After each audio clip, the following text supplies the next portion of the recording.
10 years ago, I pulled my wife's scorched, lifeless body out of a Florida swimming pool. We had only been married for 3 days. You read that right? 3 days. I wish the story didn't start there, but it does. Avery Jones was my soulmate. She was funny, spunky, and cute as hell. I was so deeply, ridiculously in love with her. And for good reason. She was way out of my league, but somehow, she liked me enough to marry me. After 6 months of dating, and another 6 months of engagement, we got married in a humble chapel in the Wasatch Mountains, just outside of Salt Lake City. The next day, we flew out for a 10-day honeymoon at a beachfront resort in Fort Lauderdale, a wedding gift from my parents. On our second day there, while laying out on the beach, gnarly clouds blew in, accompanied by the heaviest rain I had ever seen. We laughed at our luck, packed up quickly, and ran with the rest of the beach and pool goers towards the hotel. "Come this way," Avery said, pulling me down a narrow stone path through the landscape to a secluded cave installation under a bridge. Laughing hysterically with the help of our rain-diluted Mai Tais, we shed our dripping wet clothes and towels and sat down on the pool chairs in the cave. "You know we could swim right here," Avery said, pointing to the portion of the pool covered by the faux rock. I pretended to think it was a bad idea, then tackled her into the water. We splashed and wrestled around for a few minutes by ourselves, the heavy rain clapping outside the cave. After a few minutes, I hopped out and grabbed a couple dry towels from a nearby chair. I kicked my feet up and sat back, sipping my drink.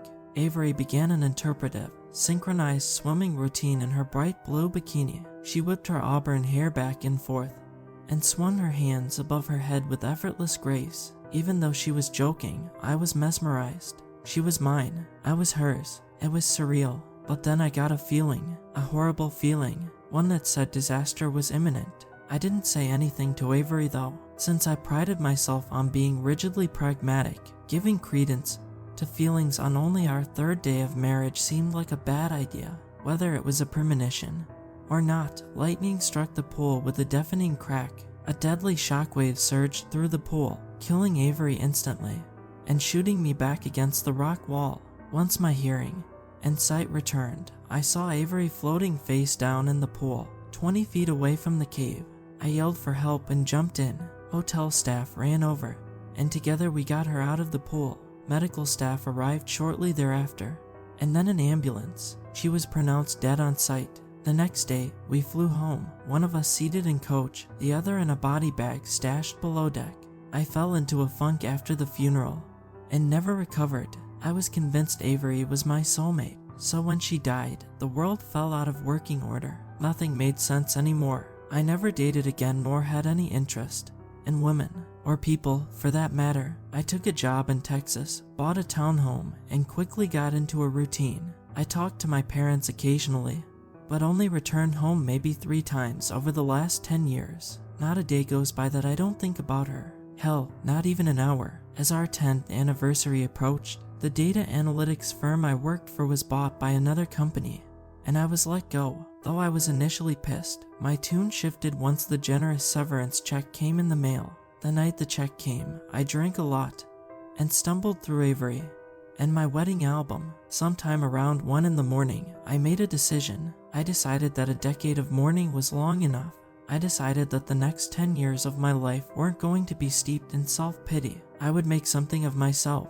I'd enjoy books again. I'd make videos again. I'd make friends. I'd pick up the guitar. The next night, with a drink in hand and money in the bank, I sat down at my desk and developed a plan with a vague goal of getting out of the country for a little bit. Somewhere around 2 in the morning, I fell into the rabbit hole called the Flat Earth Theory. I spent the next 3 hours reading and watching YouTube videos. For some reason, it all got funnier and funnier as the night went on. I didn't accomplish much that night, but by the next night, I had a solid plan. Over the next couple months, I sold my townhome, bought a camera, and booked an around-the-world trip in 5 flights. My objective was to document my travels and prove, once and for all, that the world was round. For the 3 weeks before my trip began, I moved back to Salt Lake City with my parents, who were surprisingly supportive of the endeavor. In my first video, I explained the rules. I would travel east until I made it back home. I would have a compass on me at all times. I would be awake and alert at all times of travel. Anyone who is staunch in their belief that the world is flat would likely think I'm faking the whole thing. But that wasn't really the point of the trip. I was trying to become a new man. Remember, the day before I left, I was feeling nervous and oddly existential, more so than normal. This was big, traveling around the world by myself. I never dreamed I could have done something like this, especially since Avery died. Part of me was proud of myself.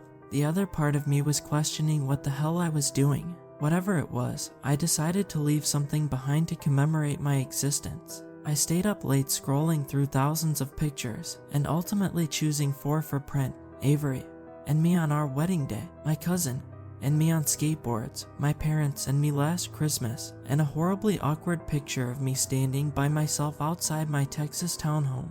I rolled the pictures up tight, stuffed them in a dry Guinness bottle, then took the bottle and a shovel up the mountain behind my parents' house. About a quarter mile up the hill, I found a nice clearing amongst the scrub oak and dug a hole 2 feet deep. With my headlamp, I could see Avery's eyes peering at me through the thick brown bottle. I cried for a good 5 minutes, then tossed it into the hole. I covered it the best I could and returned home to get a couple hours of shut-eye before flying out. My dad drove me to the airport the next morning. I flew from Salt Lake to New York, New York to Amsterdam, Amsterdam to Shanghai, Shanghai to Los Angeles, then Los Angeles to Salt Lake. I'm intentionally not getting into too much detail about the trip itself, because that's not really the point of me writing this. Okay, I'll indulge a little bit. How long did the trip take? A little over a month. I spent about a week in each place, and 3 days in Los Angeles. Did I have fun? Hell yes, I had the time of my life. I realized that being away from the drudgery of my routine allowed some of my old self to reemerge. My pre-lightning strike days. I made friends. I was funny. I was charming. It was a little weird, honestly. Was it good for me? Other than what I'm about to tell you, yes, it was fantastic. I truly feel like a changed man. Did I gain a following? I actually did. I mean, I didn't go viral or anything, but as of this writing, I have about 50,000 subscribers. Most think the flat earth theory has to be BS, but some are believers. I don't know if any of them will ever read this. How do you feel about that lame time capsule now? I know you probably didn't have this question specifically, but this is important to me. The longer the trip went on, the more embarrassed I felt about the time capsule I left in the ground behind my parents' house. The life I conveyed in that bottle was tinged with regret, loss, sorrow, particularly my apathetic face standing in front of my stupid townhome, or with my parents on Christmas. I decided, on my trip, that I wouldn't replace any of the pictures in the time capsule, but I would add some, change the ending of my story, if you will. Okay, enough of that. So, is the world round? That's where things get complicated. I successfully stayed awake during all hours of travel, which was very difficult, especially that Amsterdam to Shanghai leg. Good God. But I can confidently say that I traveled east the whole time, and successfully made it back to Salt Lake, which would rule out the whole flat earth thing. But I can't confidently say the earth is round either. Here's what happened. When I got home, both the front, back, and side doors were locked. I tried the garage keypad, but it didn't work. When I texted my mom, it failed to go through. Then I tried my dad. Same thing. I brushed it off, telling myself that a month is a long time. My parents could have switched cell carriers and could have changed the garage code. With no way into the house and nothing to do, I decided to make the planned modifications to my time capsule right then, even though it was dark out. I trekked up the mountain with a shovel from the back porch and found the spot 20 minutes later. I dug cautiously and successfully extracted the bottle. I saw Avery's eyes again peering at me through the brown bottle, this time a little foggy from sitting underground for a month. As I pulled the rolled up pictures out, I decided that merely adding new pictures wasn't going to solve my problems. I needed a ritual, a way to symbolize my rebirth. I thought about ripping up the old pictures or burning them. I thought about collecting everything I still owned of Avery's and throwing it into a bonfire. Perhaps I wouldn't be able to move on until I could erase Avery, the personification of my old, deceased self, from my life. Like I said before, I was a new man. Then I saw something at my feet. With the flashlight on my phone, I saw that I had dropped one of the old photos. It was the picture of me and my parents at dinner last Christmas at the Grand America Hotel. Only in this picture, there was a fourth person, a beautiful woman about my age with fair skin and long auburn hair. It was Avery. I was confused at first. Perhaps I had put a different picture in the bottle than I had thought. God knows Avery. And I had gone to plenty of dinners with my parents when she was alive, but I wouldn't have done that. I already had a picture of Avery and me on our wedding day. That was enough. I remember distinctly thinking one picture of Avery was enough. Then I looked closer at myself in that picture. It was definitely from last Christmas. It was 33-year-old me, not me at 23. I had a beard last Christmas, a feat I could not have managed when I was 23, since I printed the pictures only a month before. I pulled up the original on my phone with numb, shaky fingers and held them side by side. It was the same picture. I had before me two distinct realities, one in which Avery was alive and one in which Avery was dead. Everything else was the same. How the hell is this possible? I thought. The picture of our wedding day was the same. So was the picture of my cousin and me skateboarding. The picture of me standing in front of my Texas townhome was different though. Instead of a townhome, it was a small red house, apparently still in Texas.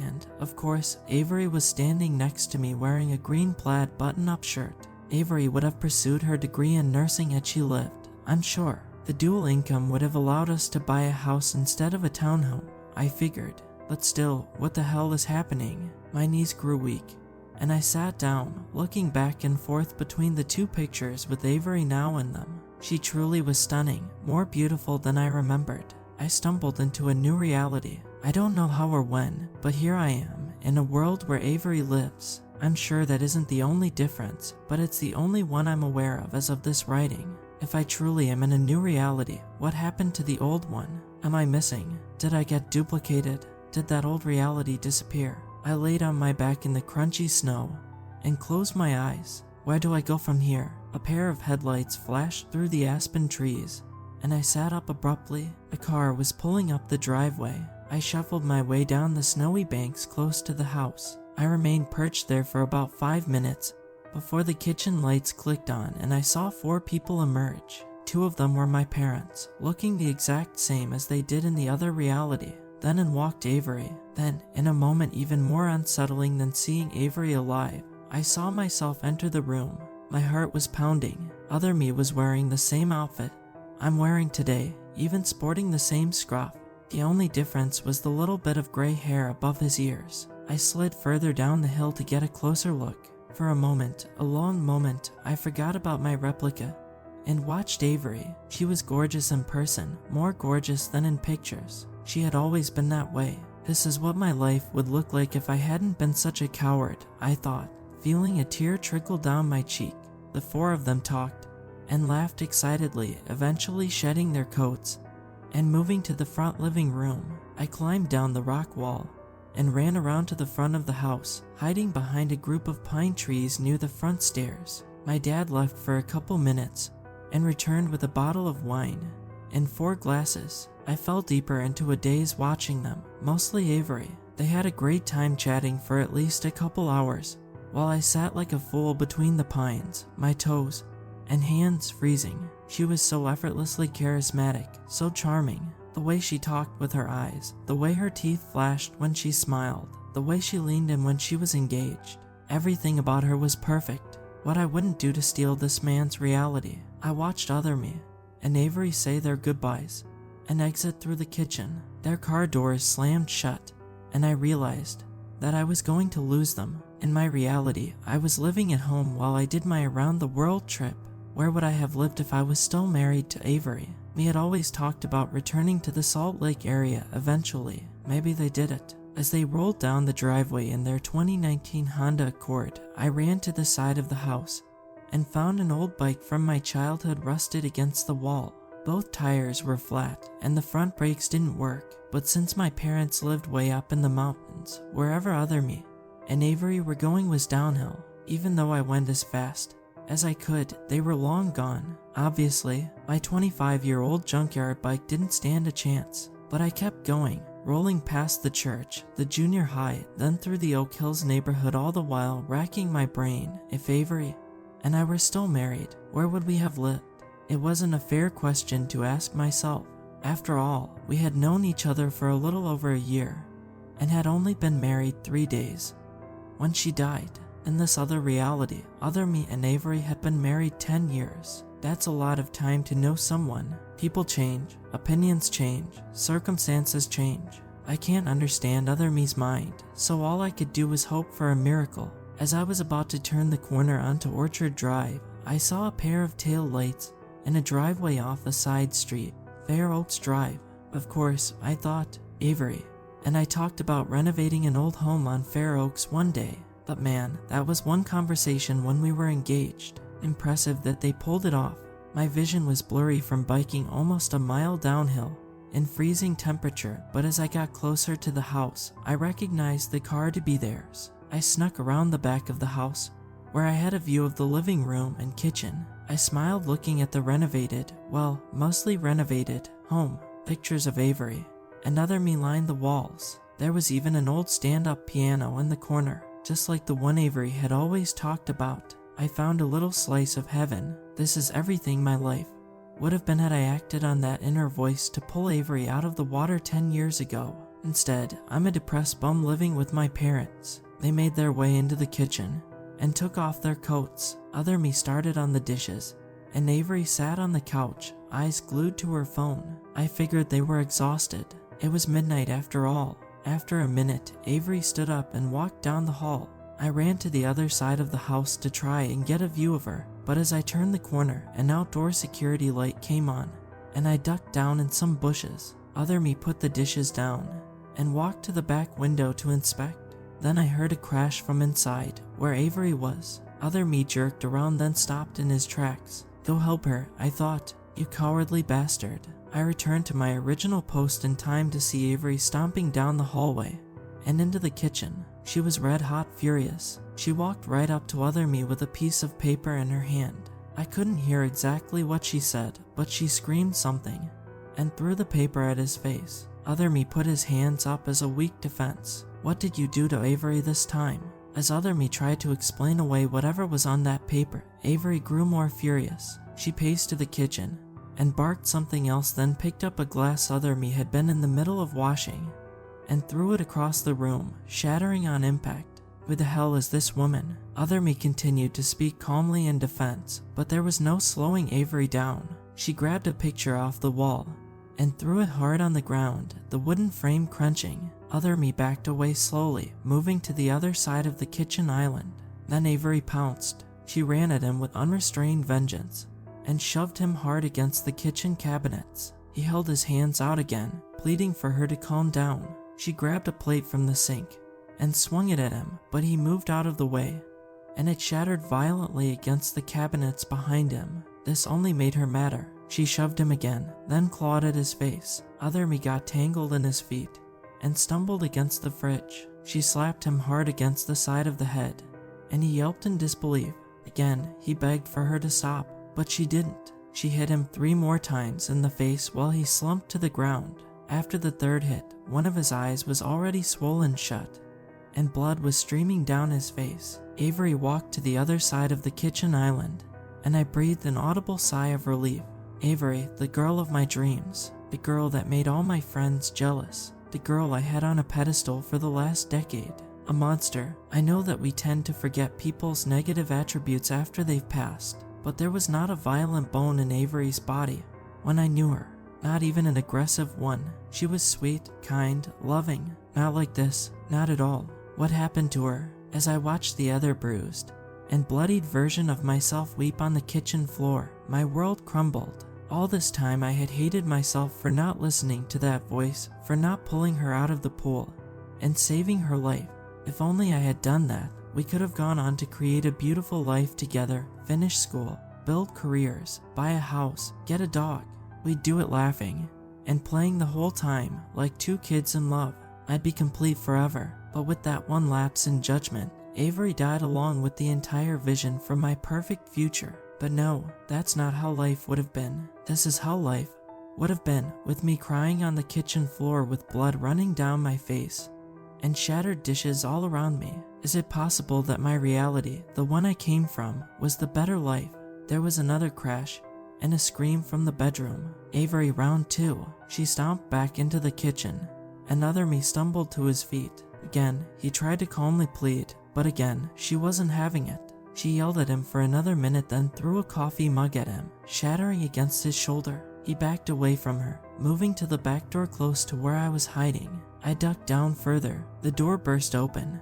Another me went sprawling past me, tripping and falling into the snow. Avery stopped in the doorway and scoffed. You think you're better off without me, don't you? That's what all this is about, she said. Avery, please, think about what you're doing. Look what you've done to me just now. We cannot keep living like this. I've put up with it for far too long, other me said, and stood up. Avery began sobbing quietly, her arms folded tight. Other me took a step toward her. Don't get any closer to that thing, I thought. You're right. You're so right, Avery said, tears running down her cheeks. Dad, I'm so horrible to you. You don't deserve this. You deserve someone better, far better, someone who will love you no matter what, no matter. Other me stayed composed while she cried. Will you ever forgive me? She said. There was a minute of silence. I tried to steady my breathing despite feeling like I was going to explode. Other me swallowed hard and widened his stance. No, Avery, this is it. I'm doing this. It doesn't mean we're over. It just means I need some time. He turned his back to her and walked to the front of the house where the car was parked. Avery huffed and slammed the back door, returning to the kitchen. I peered my head up and saw her going to the knives next to the stove. I thought about intervening, but didn't know how. She carried a knife to the front door. I ran around the side of the house, past the security light to the front. Other me had just turned on the car and was starting to back out of the driveway when Avery appeared with the knife. Stop, she screamed at him, trying to block his path. Other me continued backing out, his eyes growing wide when he saw the massive knife in her hand. Stop this damn car right now, she screamed and tried stabbing one of his tires, but its rotation kicked the knife out of her hand.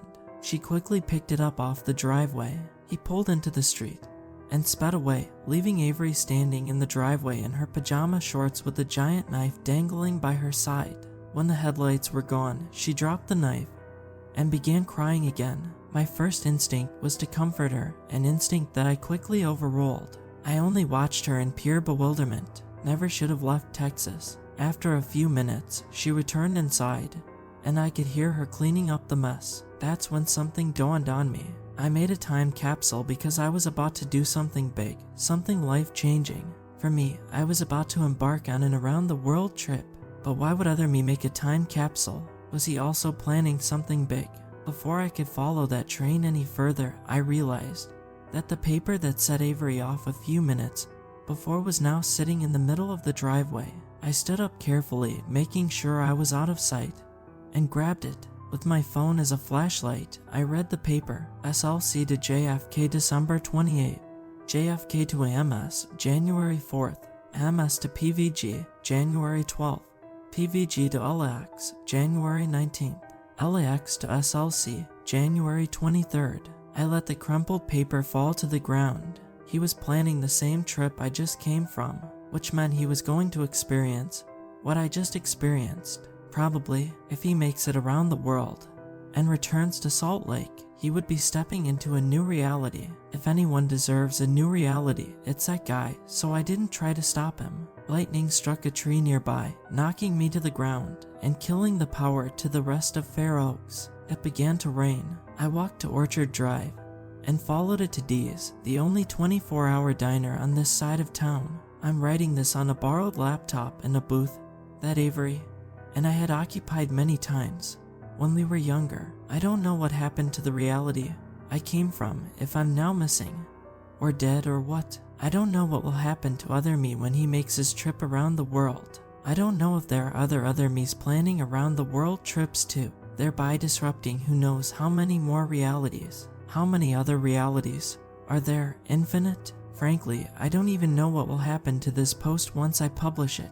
I assume it will be trapped in this reality forever, but who knows how this works. Just a few hours earlier, I smugly thought I had figured out the answer to the embarrassingly juvenile question, is the world round? My cab just got here, so this is the end of the line for me. There are plenty of unanswered questions here. Questions I hope I'll eventually find answers to. All I know now is that I don't like the reality I came from, and I don't like the reality I'm in now, so there's only one way to go. See you in New York, other me.